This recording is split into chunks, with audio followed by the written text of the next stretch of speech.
तो चलिए बिना किसी देरी के सीधा मुद्दे पर आते हैं। आज के इस विश्लेषण में हम दुनिया के सबसे मशहूर पॉप स्टार्स में से एक की कहानी के पीछे छिपी उस सिस्टेमिक सच्चाई को डिकोड करने वाले हैं जिसे अक्सर ग्लैमर की चकाचौंध में छुपा दिया जाता है। हम हमेशा सुपरस्टार्स की जिंदगी को एक परफेक्ट सपने की तरह देखते हैं ना, लेकिन हमारे सामने जो सोर्स मटेरियल है वो इस लाइमलाइट के पीछे चल रही एक बहुत ही डार्क और इंडस्ट्रियल रियलिटी की तरफ इशारा करता है।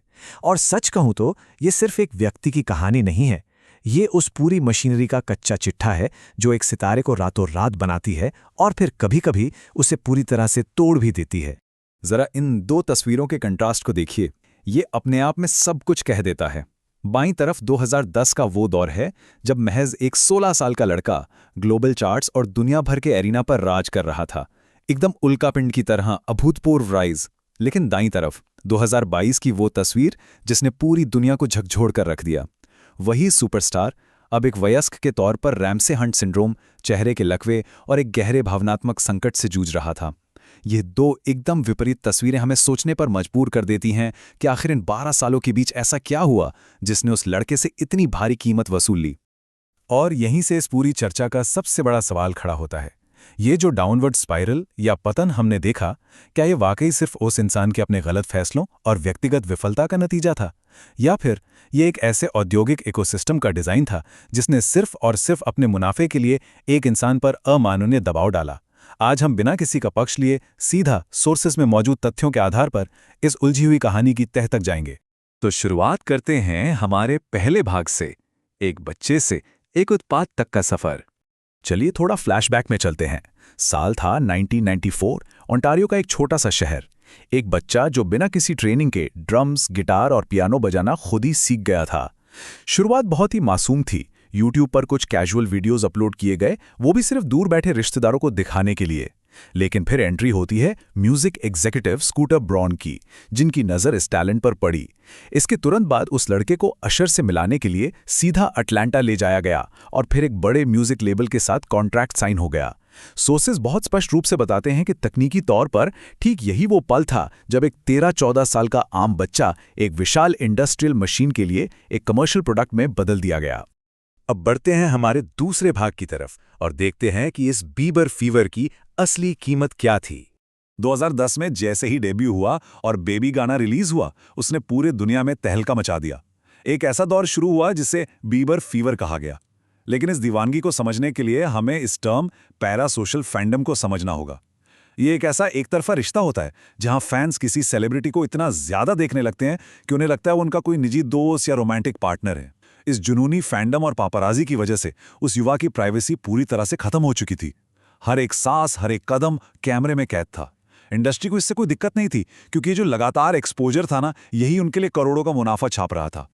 अब जरा इस नंबर पर गौर कीजिए, 200 से ज्यादा। ये कोई आम नंबर नहीं है। ये उस भयानक वर्कलोड को दर्शाता है जो एक 18 साल के लड़के के कंधों पर डाल दिया गया था।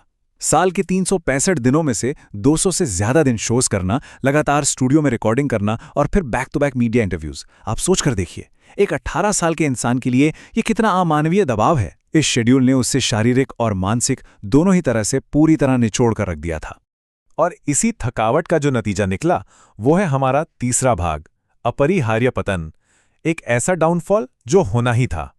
जब इंडस्ट्री ने इस लड़के पर एक मैच्योर आर्टिस्ट दिखने का भारी दबाव बनाया तो बाहर से सब परफेक्ट दिखने के बावजूद अंदर की दुनिया दरकने लगी थी। 2013 से चीजें बहुत तेजी से बिगड़ने लगी। पहले वो एगिंग केस या संपत्ति को नुकसान पहुंचाने का मामला, फिर 2014 की शुरुआत में मियामी में वो DUI और गिरफ्तारी जिसका वो मुस्कुराता हुआ मगशॉट रातों रात वायरल हो गया। और 2014 का अंत आते आते बड़े बड़े न्यूज़ आउटलेट्स ने इसे बाकायदा एक ट्रबल्ड स्पाइरल यानी समस्याग्रस्त पतन का नाम दे दिया।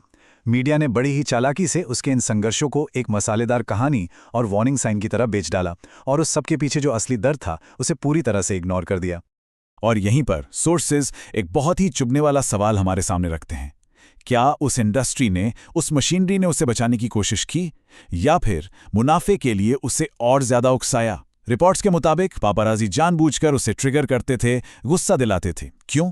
क्योंकि कैमरे पे कैप्चर किया गया एक आक्रामक रिएक्शन मार्केट में लाखों डॉलर में बिकता था। वो जितनी तीखी प्रतिक्रिया देता, अगले दिन की हेडलाइन उतनी ही बड़ी होती। ये एक ऐसा क्रूर साइकिल था जहां उसकी तकलीफ को सीधा एक प्रोडक्ट बनाकर बेचा जा रहा था। ये सब हमें ले जाता है हमारे चौथे भाग की तरफ, ब्रेकडाउन और मानसिक स्वास्थ्य का वो दौर। अपने 20 के दशक के मध्य तक आते आते उसकी पर्सनल लाइफ दुनिया के लिए एक तमाशा बन चुकी थी।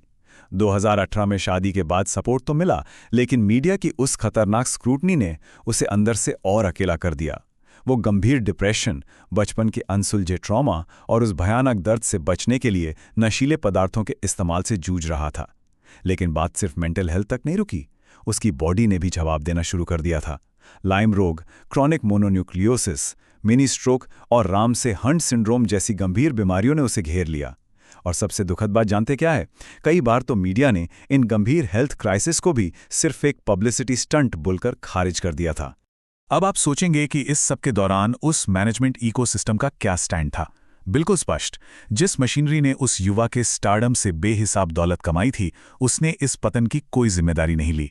जैसे ही उसका शारीरिक और मानसिक ब्रेकडाउन अपने चरम पर पहुंचा, इंडस्ट्री ने चुपचाप अपना कैमरा घुमाया और नए सितारों की तरफ बढ़ गई और पीछे छोड़ दिया एक पूरी तरह से टूट चुके 28 वर्षीय इंसान को। कोई अकाउंटेबिलिटी नहीं। लेकिन कहानी इतनी जल्दी खत्म नहीं होती। हमारा 5वां और आखिरी भाग, सर्वाइवल और कमबैक। 2026 में कोचेला के मंच पर जो परफॉर्मेंस हुई, वो किसी आम पॉप स्टार की वापसी नहीं थी। वो सर्वाइवल का एक बहुत ही पावरफुल स्टेटमेंट था। 4 साल स्टेज से दूर रहने के बाद ये वो इंसान था जो उस क्रूर मशीन को मात देकर जिंदा वापस लौटा था। और ये जो तुलना आप देख रहे हैं ना, ये सब कुछ बयां कर देती है। एक तरफ वो पुराना निर्मित उत्पाद जो हमेशा हाइपर एक्टिव रहता था, जिसका एक एक मिनट कोई और शेड्यूल करता था, और दूसरी तरफ 2026 का सर्वाइवर, एकदम रिलैक्स्ड, पुरानी यादों से जुड़ा हुआ और अपनी असली शुद्ध आवाज पर फोकस करता हुआ। ये एक ऐसे इंसान की तस्वीर थी जिसने आखिरकार अपनी जिंदगी का कंट्रोल अपने हाथों में वापस ले लिया था। अगर हम आज के इस पूरे विश्लेषण का एक कंक्लूजन निकालें, तो बात इस एक कोट पर आकर टिक जाती है। जब सिस्टम मुनाफे को प्राथमिकता देता है, तो टैलेंट आपको शोषण से नहीं बचा सकता। सोर्स मटेरियल हमें यही कड़वी सच्चाई दिखाता है। टैलेंट चाहे कितना भी अद्भुत हो, कितना भी रेयर हो, अगर वो एक ऐसी मशीन के चुंगल में फंस जाए जिसका इकलौता मकसद सिर्फ पैसा बनाना है, तो उस इंसान का शोषण होना लगभग तय है। इस विश्लेषण को खत्म करने से पहले एक बहुत ही गहरी बात जो हम सबको सोचनी चाहिए। हम हमेशा इंडस्ट्री या मीडिया पर तो उंगली उठा देते हैं, लेकिन क्या हम, यानी हम और आप बतौर दर्शक, क्या हम भी उस क्रूर इकोसिस्टम के हिस्सेदार नहीं बन जाते? खासकर तब जब हम किसी इंसान के निजी संघर्षों और उसके मेंटल ब्रेकडाउन को सिर्फ एक गॉसिप या मनोरंजन की तरह कंज्यूम करते हैं। अगली बार जब भी कोई सेंसेशनल हेडलाइन या कोई वायरल ब्रेकडाउन वीडियो आपके सामने आए, तो इस सवाल पर जरूर विचार कीजिएगा। खैर, आज के इस विश्लेषण में बस इतना ही। इस गहरी चर्चा में हमारे साथ जुड़ने के लिए आपका बहुत बहुत शुक्रिया।